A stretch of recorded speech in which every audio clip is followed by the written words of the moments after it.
Bueno, vamos a compartir con Tiziana Policel, presidenta de Concecomercio. Recuerdo, gracias por estar con nosotros, Tiziana, que hacíamos nuestro tradicional balance, por decirlo así, de fin de año en la última oportunidad que compartimos. E iniciamos ya, ha concluido el mes de enero, ¿verdad? 2023, y estamos en una situación muy tensa, hay una presión social muy fuerte, muy vigorosa. La gente en la calle está solicitando la necesidad, y no hay que discutirlo porque es cierto, de que se le corrige el salario. Hay una visita de la Organización Internacional del Trabajo en Venezuela, en fin, hay tantas cosas alrededor de ello. Y la economía está dando signos por momentos de cierta fragilidad. ¿Cómo estás viendo y desde el sector comercio y servicios cómo están evaluando la situación? Sí, bueno, realmente el año pasado, las cifras positivas que se observan del año pasado corresponden quizás a los primeros 4 meses, porque después del mes número 5 se ralentizó, en algunos casos se frenó ese crecimiento. El reporte que tenemos de las empresas para quienes diciembre es clave. 9.1 según el Observatorio Venezolano de Finanzas en el último trimestre. Sí, los promedios en Venezuela son muy injustos. Son muy injustos porque la situación de las regiones sigue siendo muy frágil, ¿no? Y nosotros tenemos una muestra representativa de comercios con quienes medimos un poco el comportamiento y tenemos una cifra quizás un poco preocupante, que en el mes de diciembre los negocios para quienes diciembre es clave, vendieron el 15% menos en términos de unidades de lo que vendieron en el 2021. Eso por supuesto no es una cifra positiva, tiene que ver con muchos factores. Recordemos un diciembre que tuvimos con un dólar que se movió de una manera brusca, eso por supuesto contrae, y también tuvimos un mes de diciembre que quizás en la capital no se percibió, pero en el resto del país hubo fallas importantes en combustible, y eso por supuesto afecta el flujo comercial, afecta el abastecimiento, o sea, tiene muchas repercusiones. Vemos un diciembre muy lento, nos reportan pues que a pesar que siempre, bueno, el mes de enero tiende a ser un mes para algunos comercios bastante lento, este año aparentemente está más lento que de costumbre, porque justamente arrastra ese diciembre que quizás no fue lo esperado. Ahora, fíjate, Tiziana, despierta el interés lo que señalas. Desde la burbuja, ¿verdad?, urbana, desde las burbujas urbanas de Caracas o Valencia o Puerto La Cruz. No más de 3. Sí, eso es lo que más o menos. Y algunas que están dando algunos signos de una ligerísima recuperación. Se ve una Venezuela diferente, pero eso que tú dices en el interior del país, en el grueso de la geografía venezolana, la situación de fragilidad es muy grande y muy grave, la situación económica en general. Es muy alta y, por supuesto, las regiones, cuando nos reunimos en Concecomercio, pues uno escucha un panorama de las regiones a veces desolador. Porque quizá usted, y perdón un momentito, una acotación nada más, quizá el sector comercio y servicios es el que puede tener el mejor pulso porque es el que está en todas las regiones del país. El sector industrial o el sector turístico se mueven, pero el sector comercio está en todas partes. Sí, no solamente que el sector comercio está en todo el país, sino que además atiende a todos los demás sectores de la economía. Entonces, por ejemplo, el sector comercio que atiende a la construcción, pues no tuvo mejoría alguna durante el año. Y tendemos todos, quizás los que estamos en Caracas, a no percibir esa realidad que viven las regiones. Siguen con problemas serios de combustible, tienen problemas serios de energía eléctrica, de agua. Además, a esto se le suma un incremento irracional en el costo cuando ni siquiera reciben el servicio. Hay algunos servicios públicos que dejaron de facturar durante años y ahora están facturando todo lo pendiente a tarifas actuales. Eso, por supuesto, los lleva a una situación bastante compleja. Los mismos impuestos municipales, los impuestos nacionales. Por ejemplo, hay una relación directa entre el momento que la economía empezó a ralentizarse del sector comercio y la implementación del impuesto a las grandes transacciones eso fue financieras. clave, ¿sabes? Sí, coincide la implementación de ese impuesto con esa ralentización, porque no olvidemos que si bien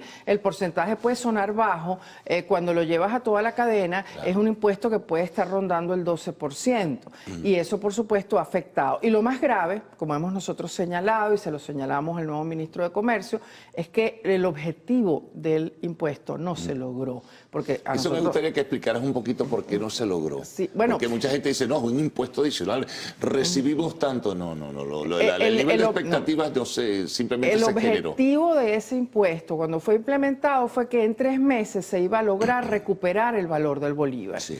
Y yo pregunto, bueno, ¿se recuperó el valor del bolívar? No, todo lo contrario.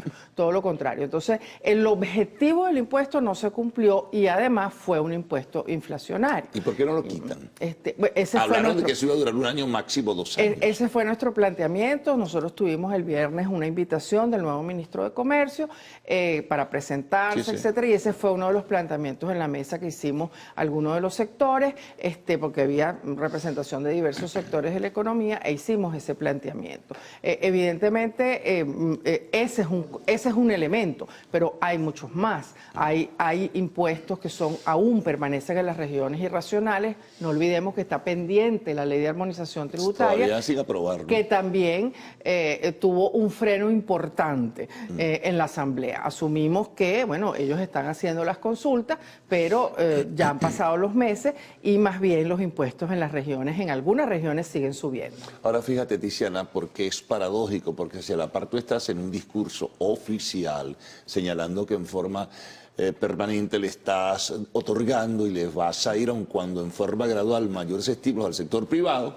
a la par de todo ello tú mantienes por decisión particular en las alcaldías de diferentes partes del país, mantienes unos tributos realmente a veces escandalosos y mantienes un peso tributario tremendo para poder realizar o desarrollar la actividad económica. Así feneces, así no vas a poder avanzar. Sí, y lo que nosotros hemos venido señalando que la clave está en aumentar la base tributaria y no hemos visto ningún esfuerzo para que eso ocurra, ni en los impuestos nacionales ni en los impuestos municipales. El problema es que esas tasas son tan altas porque lo paga un pequeño porcentaje del sector empresarial. No es todo. Entonces, evidentemente, nosotros lo que estamos reclamando son acciones contundentes para ampliar la base tributaria. No, que sea mucho más justo, además, que no sea solamente un sector, sino que todo, pero de forma racional, ¿no? Así es. Bueno, vamos a hacer una pausa, Tiziana, y continuamos la conversación contigo. Estamos con Tiziana Polecel, presidenta de Consecomercio.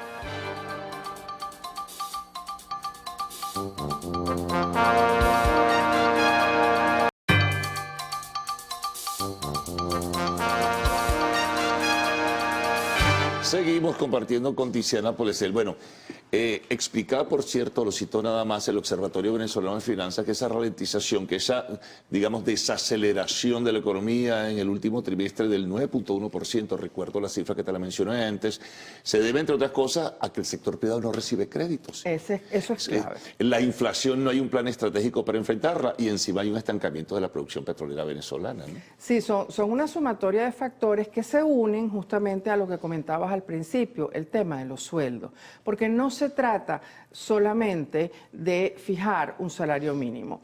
El problema no debería estar enfocado allí, porque no importa el sueldo que fijemos, si se pulveriza dentro del bolsillo de la gente, pues no hemos logrado nada. Y se pulveriza debido justamente a la inflación, debido a toda una serie de factores. Como siempre decimos, el objetivo con los sueldos y salarios tendría que ser que la producción aumente, que seamos un país productivo, de manera tal que la gente no esté pendiente del salario mínimo, sino todo lo contrario, que haya tantos empleos que yo tenga dónde escoger y quién me pague mejor. Ese debería ser el enfoque, ¿no? Ahora fíjate, parece ineludible, ¿no? El gobierno tiene que tomar decisiones. La presión social es muy fuerte. Hay reuniones que pueden ser un buen punto de referencia y de allí surgir recomendaciones para ver cómo se asume la responsabilidad de subir el salario mínimo. Pero no lo vas a poder detener porque esa presión social va a continuar en la calle. El sector privado está consciente de la situación por lo demás. Justamente porque si no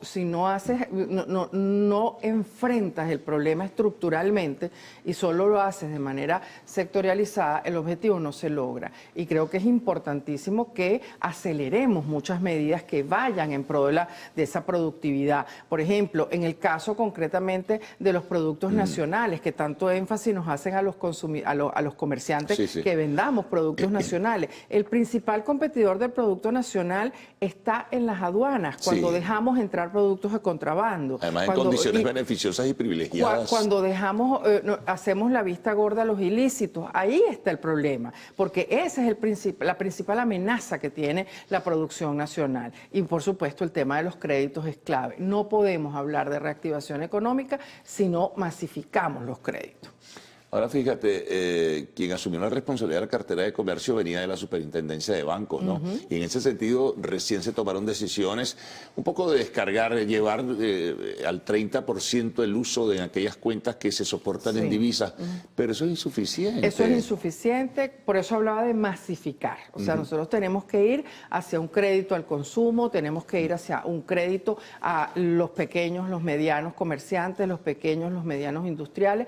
Tiene que ser una política masiva de créditos para que realmente la economía se reactive. Y el control de la inflación es clave. No es determinante porque supongamos que el gobierno que está, al parecer, analizando la situación, pues formalice y anuncie oficialmente ese aumento del salario mínimo y de las pensiones. Pero si a la par, como te lo mencionaba antes, no hay un plan definido, estratégico, si lo que queremos llamar así, para enfrentar la inflación, tú lo decías, se pulveriza. Se pulveriza en el bolsillo, ahí no hay manera, o sea, no hay forma de fijar un salario que realmente sea digno si pierde valor cada segundo dentro del bolsillo de la gente. Ahora, ¿cuál pudiera ser? Es un ejercicio especulativo simplemente, el salario mínimo. Se habla, bueno, llevarlo a $50 por mes. También es insuficiente. Justamente ese es el objetivo de la mesa que se instaló ayer de diálogo social. Creo que eso es una buena noticia, porque teníamos mucho tiempo que eso no ocurría. Y por supuesto el hecho de que los diferentes sectores se sienten, hablen el tema, yo creo que es trascendental, porque realmente lograr que eso ocurra, lograr que se sienten trabajadores, empleadores, gobierno y conversen estos temas, yo creo que es clave, ¿no? Ahora, esa reunión empezó ayer. No, sí, está en su desarrollo precisamente. Ahora, ¿qué ocurre? ¿Qué falta? ¿Qué está pasando? ¿No? Eso es como poner la bola y gritar. ¿Qué es lo que está pasando dentro del gobierno que no terminan de tomarse las decisiones fundamentales? Bueno, la verdad que yo le señalaba, inclusive cuando comentaba, cuando converso con funcionarios, le señalaba que tienen que tener claro que la velocidad de los tiempos del mercado, los tiempos del mercado son muy rápidos. Fíjense, nada más como ejemplo, el tema de la apertura con Colombia. Empezamos a hablar de este tema de la apertura en junio y todavía nosotros no podemos hablar de que exista una apertura real. Hay un solo vuelo comercial entre los dos países. ¿Cómo desarrollamos el turismo en Venezuela?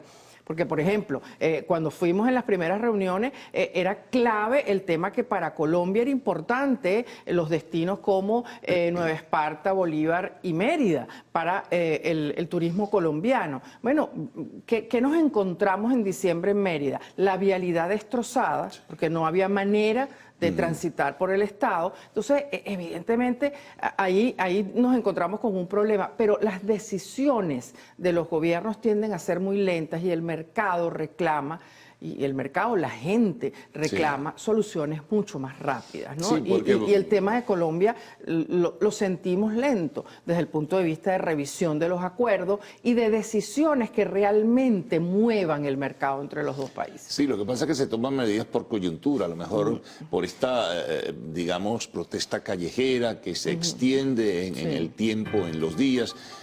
Pero son acciones de coyuntura. Simplemente tomas una decisión por presión social nada más, pero después el resto de los problemas. Bueno, ese es el objetivo nuestro, poner ese foco donde están todos esos problemas que nos impiden de alguna manera esa reactivación en los tiempos en los que los necesita el país, porque no se trata de que lo querramos nosotros, el país reclama decisiones más rápidas, decisiones contundentes y que reactivemos de verdad el país. Bueno, Tiziana, muchas gracias por haber estado con nosotros aquí haciendo un poco reflexiones, ¿no?, sobre el momento que vive la nación y cómo es el despertar de este año 2023. Bueno, te renuevo la invitación como siempre para una próxima oportunidad. Vamos a la pausa, el regreso de Arte y Espectáculos en Lo Actual.